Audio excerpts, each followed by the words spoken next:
영상에서 보신 것처럼 나귀 새끼를 타고 예루살렘으로 입성하여 백성들의 환영을 받으시는, 그리고 백성들은 종려가지를 흔들며 호산나로 맞이한 그 사건을 기념하여 오늘을 종려주일로 부르고 있습니다. 이 종려주일의 풍경은 매년 돌아오기 때문에 우리에게 매우 익숙합니다. 그렇다면 이 종려주일이 익숙한 만큼 이 종려주일이 여러분의 삶 가운데 어떤 특별한 의미를 부여하는지 이 시간 돌이켜보는 그러한 시간이 되었으면 좋겠습니다. 지난주 제가 여러분들께 성경의 역사적인 사건이 현재의 나에게 무슨 의미가 있는가 하는 질문을 드렸습니다. 정말 믿는 자라면 2000년 전 지구 반대편에서 일어난 십자가 사건이 현재의 나에게 무슨 의미가 있는가, 또 나사로야 나오라고 외치신 사건이 나에게 무슨 의미가 있는가의 질문에 대답할 수 있어야 합니다. 그렇다면 종려주일이 과연 나에게 어떤 의미가 있는가 하는 질문에도 대답을 할 수 있어야 합니다. 예수님이 예루살렘에 입성하시는 이 사건은 마태, 마가, 누가, 요한 이 네 가지 복음서에 모두 기록이 되어 있습니다. 사 복음서 기자가 모두 이 사건을 다루었다는 것은 이 사건이 복음의 핵심적인 그러한 위치를 차지하고 있다는 의미입니다. 오늘 우리가 읽었던 누가복음에는 기록되어 있지 않지만 다른 복음서에는 이 사건을 기록하면서 이 사건이 인용한 스가랴 9장 말씀이 나옵니다. 이 말씀의 성취라는 것이죠. 그래서 요한복음 12장에 보면 15절을 보면 이는 기록된 바 시온 딸아 두려워하지 말라 보라 너의 왕이 나귀 새끼를 타고 오신다 함과 같더라. 이렇게 인용한 구절을 기록하고 있고, 자, 우리 오늘 교동문에도 읽었고 또 지금 보신 그 동영상에도 나왔지만, 자, 스가랴 9장 9절에 어떤 말씀이 기록이 되어 있는지 한번 우리 같이 한번 읽어보겠습니다. 스가랴 9장 9절 시작. 시온에 따라 크게 기뻐할지어다. 예루살렘에 따라 즐거이 부를지어다. 보라 내 왕이 내게 임하시나니 그는 공의로우시며 구원을 베푸시며 겸손하여서 나귀를 타시나니 나귀의 작은 것 곧 나귀 새끼니라. 자, 이 말씀을 예수님이 성취하시는 사건이라는 것이죠. 자, 시온에 따라 예루살렘에 따라, 자, 어떻게 다릅니까? 어떻게 달라요? 대답 못 하시는 게 당연하죠. 똑같으니까. 시온이나 예루살렘이나 똑같습니다.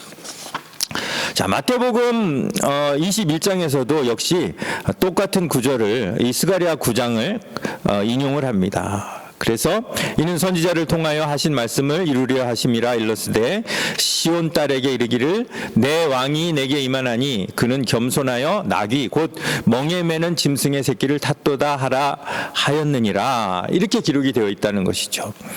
그런데 지금 요한복음, 그 다음에 스가랴서, 그 다음에 마태복음 이 인용하면서 꼭 빼놓으면 안 되는 그러한 중요한 단어들이 나옵니다. 이 네 가지 단어인데요. 자, 시온의 딸, 그 다음에 왕, 그 다음에 겸손, 그 다음에 나귀 새끼, 이러한 단어들이 반드시 나온다는 것이죠. 먼저 이 시온의 딸이라는 것을 보면은 이 시온의 딸은 예루살렘을 의인화한 문학적 기법입니다. 그래서 성읍을 여성으로 비유한 것이죠. 성경에 이런 예가 여러 번 나옵니다. 한 가지 예를 들면은 이사야 47장 1절을 보면 처녀딸 바벨론이여 이렇게 나오는 것이죠. 그래서 그냥 여기서 시온의 딸은 예루살렘을 의인화한 문학적 기법이다, 이렇게 보시면 되는 거고요. 자, 두 번째 주목해야 하는 단어는 왕이라는 단어입니다. 자, 이 왕이라는 단어는 사실 이 사건의 가장 핵심입니다. 이 왕이라는 단어를 빼놓고는 이 사건이 아무 의미도 없어요. 예수님이 예루살렘으로 입성하시는데 어떤 자격으로? 왕의 자격으로 입성하시는 사건입니다.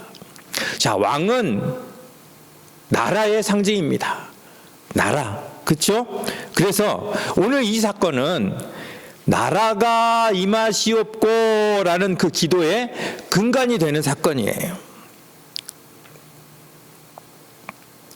예수님이 공식적으로 그의 나라에 왕으로 임하시는 이 예루살렘 입성 사건은 다르게 표현하면 주님의 나라가 지금 임하는 현장이라는 것이에요. 물론 표면적으로는 예루살렘이라는 작은 지역이지만 그의 통치와 나라는 모든 지역과 시대를 초월하기 때문에 스가랴 선지자는 9장 9절에 이어서 9장 10절에 이렇게 기록을 합니다. 그가 이방 사람에게 화평을 전할 것이요, 그의 통치는 어디에서 어디까지? 바다에서 바다까지 이르고 유브라데 강에서 어디까지 이르리라? 땅 끝까지. 그래서 예수님 나라의 범위 그리고 예수님 나라의 성격을 이야기합니다. 자, 예수님 나라의 성격은 뭐예요? 그가 이방 사람들에게 무엇을 전한다고요? 화평. 예수님 나라의 성격은 지금 예루살렘으로 나귀 새끼를 타고 입성하시는 왕이 다스리는 그 나라의 성격은 화평의 나라고, 그 다음에 그 범위는 어디까지요? 땅 끝까지라는 것이에요. 자, 그 다음에 나오는 단어가 이제 겸손과 나귀 새끼입니다. 세상의 왕들은 자기의 힘을 과시하고 무력으로 나라를 다스리죠. 힘세고 빠른 말들과 병거를 많이 가진 왕일수록 강력한 왕입니다.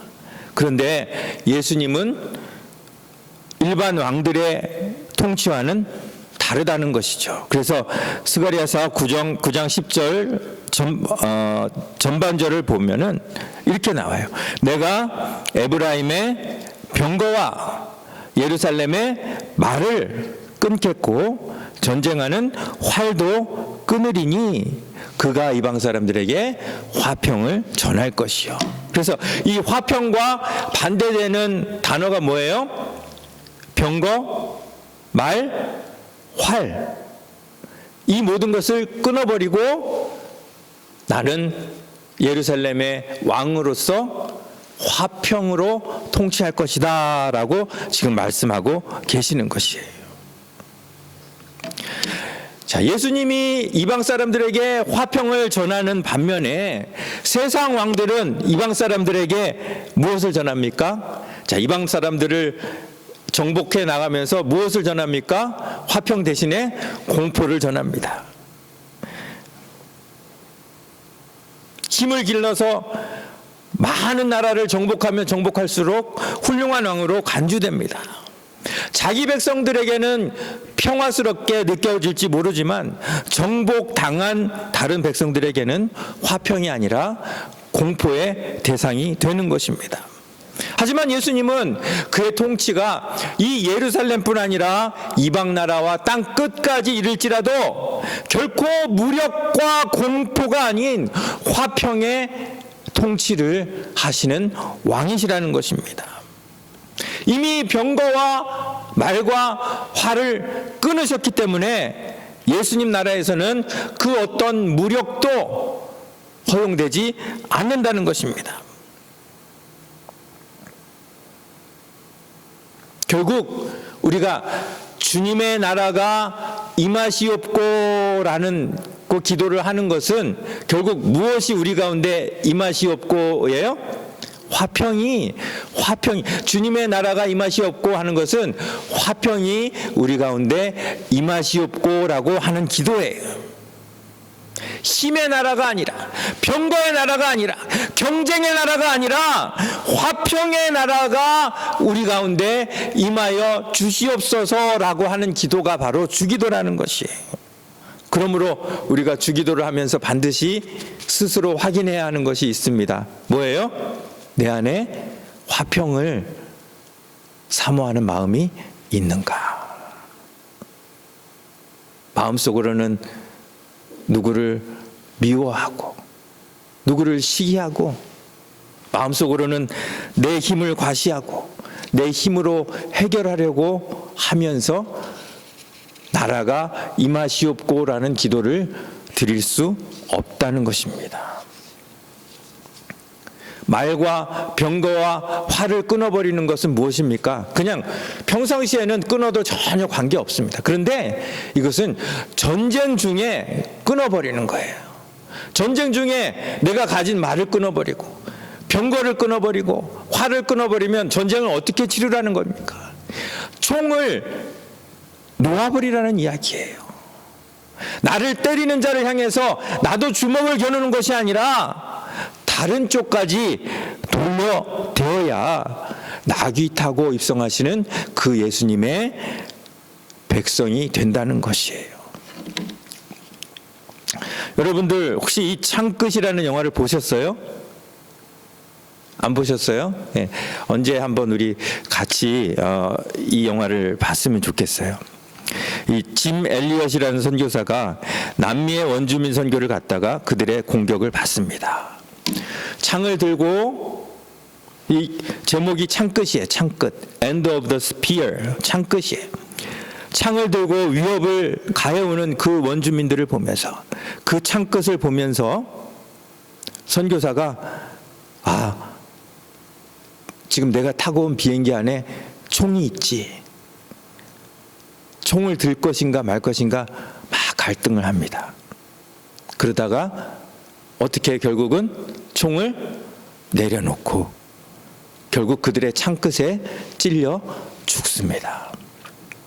총을 들었다면 당장 목숨은 건질 수 있었겠지만 예수님의 나라, 평화의 나라를 그곳에 이루는 것은 훨씬 어려워졌을 것입니다. 그들이 그곳에 간 이유는 이 화평을 전하기 위해서 갔는데 총을 들었다면 그것은 예수님이 다스리는 나라가 안 되는 것이죠. 그래서 그들은 총을 포기하고 기꺼이 죽음을 맞습니다. 이것이 바로 예수님께서 병거를 끊고 말을 끊고 화를 끊는다는 그러한 의미예요. 이 짐 엘리엇 선교사는 결국 그 자리에서 희생되었지만 그들을 죽였던 그 원주민들이 나중에 어떻게 됩니까? 예수님께 돌아오고 그들 가운데 진정한 화평의 나라가 이루어진 것입니다. 자, 그래서 병거를 끊고 말을 끊고 화를 끊는다는 의미는 결국 어떤 의미예요? 내가 살겠다는 의미입니까? 죽겠다는 의미입니까? 죽겠습니다라는 의미예요. 화평의 나라는 살려고 하는 사람이 아니라 죽으려고 하는 사람이 이루는 나라라는 것이에요. 예수님이 지금 언제 예루살렘에 입성하십니까? 바로 나흘 뒤, 닷새 뒤에 죽음을 앞두고 예루살렘에 입성하시는 거예요. 예수님이 지금 예수님 마음에 내가 어떻게든 살아야지가 아니에요. 예수님은 내가 너희를 위하여 지금 죽을 준비가 다 돼 있다. 그 마음으로 지금 예루살렘에 입성하시는 것입니다. 그렇다면 그 나라도, 그 나라의 백성도 예수님과 똑같은 마음으로 예수님의 통치를 받아야 한다는 것이죠. 예루살렘은 무슨 뜻입니까? 평화의 고을이라는 뜻이에요. 샬롬, 예루살렘, 평화의 고을이라는 뜻이에요. 그런데 이 스가랴 9장에서 이야기하는 예루살렘을 다스리는 왕의 특징이 뭐예요? 화평을 전하는, 평화를 전하는 그러한 왕이에요. 그래서 이거는 그냥 아주 명백하게 그의 나라는 화평의 나라다. 그래서 교회에 분쟁이 생기면 안 되는 이유예요. 믿는 자들끼리 서로 사랑하며 이웃을 내 몸같이, 원수까지 사랑해야 하는 이유가 바로 그분의 다스림을 받기 때문이에요. 교회는 세상에 하나님을 보여주는 창문이에요. 그런데 그 창문을 통해서 세상이 화평을 보아야 하는데 분쟁과 갈등을 본다면 우리가 교회로서, 그의 나라로서 제대로 서지 못했다는 뜻이 된다는 것입니다. 평화의 고을로 선택받은 예루살렘은 그 이름과 거리가 먼 모습이었어요. 선지자들을 죽이고 온갖 악이 자행되는 고을이 되었어요. 그 예루살렘을 보시면서 예수님이 어떻게 하셨어요? 41절에서 자, 가까이 오사 성을 보시고 어떻게 하셨어요? 우시며. 평화의 고울이 평화를 이루지 못할 때 예수님은 눈물을 흘리신다는 것이에요. 이 눈물은 서기 70년에 있을 예루살렘의 물리적인 멸망이 아니라 영적인 예루살렘으로서 살아가야 할 그의 백성들, 그 모습을 미리 보신 것이에요. 싸움과 분쟁으로 얽힌 현 시대의 교회를 보시면서 흘리시는 눈물이라는 것이에요. 예수님은 말과 병거와 활에 모든 줄을 다 끊으셨는데 예수님이 끊으신 그것들을 어떻게든 다시 연결해 보려고 노력하는 우리를 보시면서 예수님이 흘리시는 눈물이라는 것이에요. 이 눈물은 인간 예수의 눈물이 아니라 바로 우리 아버지 하나님의 눈물이라는 것이에요. 그 다음에 자, 우리 종려주일에 가장 익숙한 찬송이 뭐예요? 호산나예요. 호산나. 호산나. 그런데 이 호산나는 원래 시편 118편 25절에 나오는 히브리어예요. 한번 읽어보겠습니다. 시작. 여호와여 구하옵나니 이제 구원하소서. 여호와여 우리가 구하옵나니 이제 형통하게 하옵소서. 자, 히브리어로는 호시아나예요. 호시아나. 호시아나. 그런데 이 호시아나라는 히브리어를 헬라어 발음으로 읽으면 호산나가 되는 거예요. 자, 영어 택시를 갖다가 일본어로 읽으면 어떻게 발음이 돼요? 예, 다쿠시가 돼요. 다쿠시. 그렇죠? 한국을 일본 사람들 어떻게 읽습니까? 예, 강국 이렇게 읽죠. 예, 마찬가지예요. 호시아나가 히브리어인데 헬라어로 읽으니까 호산나가 되는 거예요. 이 호시아나에서 이 호시아 플러스 나인데 나는 지금이란 뜻이에요. 나는 지금. 그리고 이 호시아는 이 호세아 혹은 여호수아 이런 이름과 같은 어원에서 나온 말인데 이 여호수아를 헬라어로 발음하면 어떻게 돼요? 예수가 됩니다. 예수가 돼요. 그리고 예수의 뜻은 뭐예요? 메시아인데 마태복음 1장 21절에서 아들을 낳으리니 이름을 예수라 하라. 이는 그가 자기 백성을 그들의 죄에서 구원할 자이심이라 하니라.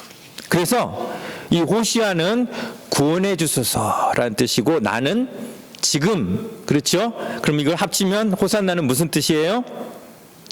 지금 구원해 주소서. 영어로는 save us right now가 됩니다. 그러니까 아까 읽었던 시편 118편 25절 말씀, 여호와여 구하옵나니 이제 구원하옵소서. 자, 이 말씀을 지금 백성들이 평화의 왕이자 겸손한 왕이신 예수님께 호산나라고 환영하고 있는 것입니다. 자, 그래서 이제 구원하옵소서라는 이 호산나를 다른 말로 하면 뭐가 될까요? 예? 나라가 임하시옵고가 되는 거예요. 억지 아니죠? 예. 지금 우리를 구원하옵소서. 우리는 당신의 나라를 원합니다. 로마의 통치가 아닌, 가이사의 통치가 아닌 당신의 통치, 당신의 평화를 원합니다. 뭐예요? 나라가 임하시옵고. 바로 호산나가 바로 그 의미예요. 자, 그런데 그들이 호산나를 외치면서 자, 무엇을 흔들었을까요? 종려나무 가지입니다. 왜 하필 종려나무를 흔들면서 구원을 외쳤을까요? 종려나무의 열매는 이 데이츠라고 해서 그 야자나무, 대추 야자라고 합니다. 성지순례 다녀오시는 분들이 이 단골로 사오는 이 기념품이에요. 그리고 요즘에는 마트에도 가면은 얼마든지 있기 때문에 여러분들도 아마 한 번씩 드셔보셨을 거라고 생각이 되는데 혹시 드셔보셨어요? 예. 예. 너무 달아가지고 저는 반 개 이상 못 먹겠더라고요. 흔히 우리가 생각하는 야자수에는 코코넛이 열립니다. 그런데 이 이스라엘의 야자수에는 이 대추 야자가 열려요. 근데 이 대추 야자가 어느 정도로 열리냐면 이렇게 정말 빽빽하게 열립니다. 그래서 이 종려나무는 이게 성경에 굉장히 많이 나오는데 이 종려나무는 이렇게 열매를 주렁주렁 맺기 때문에 풍요로움을 의미하는 것이죠. 풍요로움. 그리고 종려나무가 꼭 나오는 곳이 있어요. 어딜까요? 사막을 걷다가 종려나무가 발견되면 여기가 오아시스구나. 오아시스에 발견되는 나무가 종려나무예요. 출애굽기 15장 17절을 보면 그들이 엘림에 이르니 거기에 물샘 열둘과 종려나무 70그루가 있는지라 거기서 그들이 그 물 곁에 장막을 치니라. 종려나무가 어떤 의미인지 아시겠어요? 광야의 그 고단함 끝에 도착한 곳에 있는 것, 그것이 종려나무예요. 그러면 그 나무가 어떤 의미인지 짐작이 되시죠? 종려나무는 축복이요, 풍요요, 승리의 상징입니다. 그래서 이스라엘 사람들은 이 종려나무를 아주 좋아했어요. 그래서 뭐 도장 같은 데 이렇게 새기고 또 성전 건축물에 새기고 또 동전 같은 데다 종려나무를 새겼어요. 그 나무를 보는 것만으로도 풍족해졌기 때문이에요. 자, 그런데 이 종려나무를 왜 흔들었을까요? BC 310년경부터 약 170년 동안 이스라엘은 셀레우커스 왕조라고 현대로 얘기하면 마케도니아라고 하는 그 왕국의 지배를 받았어요. 그런데 이제 BC 141년 내에 드디어 마케도니아로부터 독립하게 됩니다. 그런데 이 독립을 이끌었던 지도자 이름이 시몬이에요. 시몬. 근데 이 시몬이 이제 독립을 다 이끌고 예루살렘에 입성을 합니다. 입성을 딱 하는데 그 모습을 유대 역사가 요세푸스라는 사람이 기록을 했어요. 그때 백성들이 지도자인 이 시몬을 맞으면서 손에 들고 흔들었던 것이 이 종려나무라는 것이에요. 그리고 이 종려나무를 흔들면서 시몬을 맞았는데 백성들은 시몬을 대제사장이라고 불렀다는 거예요. 아마도 그를 메시아로 착각했던 것 같습니다. 자, 그러면 이 마케도니아의 속박에서 독립했을 때 흔들던 그 종려가지를 이번에는 누구를 향해 지금 흔들고 있는 거예요? 예수님을 향해 흔들고 있는 거예요. 결국 결국 예수님을 향한 백성들의 바램은 마케도니아로부터의 독립과 같이 지금 그들을 지배하고 있는 로마로부터의 정치적인 독립이었을 것이고, 그 독립을 위한 왕으로서의 예수님의 이름을 부르며 지금 호산나 호산나 환호하고 있는 것이에요. 자, 그렇게 환영을 받으며 예루살렘에 입성한 왕이 기적과 파워를 사용해서 당장 로마 군인들을 그리고 총독을 몰아내고 독립을 이룰 것이라고 생각했는데, 자기들이 원하는 정치적 독립이 일어나지 않자 이번에는 그들이 어떻게 변합니까? 예수님을 배척하고 십자가에 못 박으라고 외치게 됩니다. 자, 이제 말씀을 맺습니다. 말씀을 시작하면서 종려주일이 나와 무슨 관계가 있는가, 이런 질문을 드렸습니다. 종려주일은 역사적인 사실이지만 역사적 사실로 끝나서는 안 됩니다.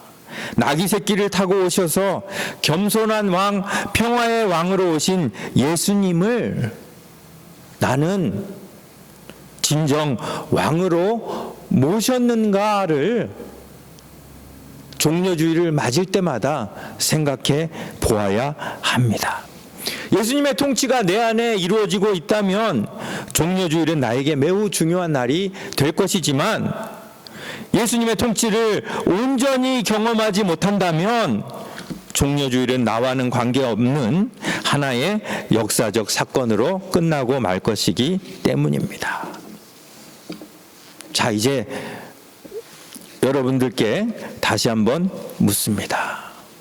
여러분은 예수님이 왕이신 그 나라에 살고 계십니까? 그 나라는 어떤 나라입니까? 평화의 나라입니다. 내 안에 불안이 가득하다면, 경쟁과 갈등이 있다면, 나는 평화의 왕의 통치를 온전히 받지 못하고 있다는 증거입니다. 내가 지금 가진 것들을 자랑하고 싶다면, 내 힘을 과시하고 싶다면, 그것도 왕의 나라에 완전히 입성하지 못했다는 증거입니다. 내가 죽으려 하지 않고 살려고 한다면 그것 역시 평화의 왕의 통치를 온전히 받고 있지 못함을 의미합니다. 내 안에 어떤 평화가 있습니까? 예수님이 다스리실 때 우리는 온전한 평화를 누릴 수 있습니다. 돈이 많아도, 힘이 세도, 권세가 있어도 평화가 있을 수 있지만 그 평화는 매우 짧습니다. 그리고 그 평화는 진정한 평화가 아닙니다. 예수님을 위해, 그 나라를 위해 모든 것을 포기할 수 있을 때, 내 말과 내 병거와 내 화를 놓아버릴 수 있을 때, 우리는 우리의 왕이신 예수님이 주시는 진정한 평화를 누릴 수 있을 것입니다. 얼마 전에 어떤 시한부 환자께서 이런 글을 올리셨어요. 참, 그렇구나. 제가 참 많은 생각을 하는 그런 글인데, 이것을 소개하면서 오늘 말씀을 마치려고 합니다. 제목이 시한부 환자가 되어서 좋은 점이에요. 일 안 하고 놀고 먹는다. 2. 다이어트를 하지 않아도 핑계가 있다. 3. 남편 부려먹기가 쉽다. 4. 자식들이 효도한다. 5. 소셜 시큐리티 디서빌리티가 65세 전에 나온다. 여기까지는 그냥 그렇게 보시는데, 6번째, 옷, 명품, 보석 등등 필요 없어진다. 그리고 7번째, 잘못해도 누가 야단 별로 안 친다 하고 크크크 이렇게 적었어요. 그 다음에 8번째, 잡초 하나도 아름답게 보인다. 그리고 중요한 것, 우리 9번째 한번 같이 읽어볼까요? 보이세요? 글씨 보이세요? 9번째 읽어보겠습니다. 시작. 누가 총 들고 들이대도 맞설 용기가 있다. 예. 그의 나라를 위하여 죽을 각오가 있는 사람은 누가 총 들고 들이대도 맞설 용기가 있습니다. 그리고 10번째, 같이 읽어볼게요. 시작. 잃어버릴 것에 대한 두려움이 없다.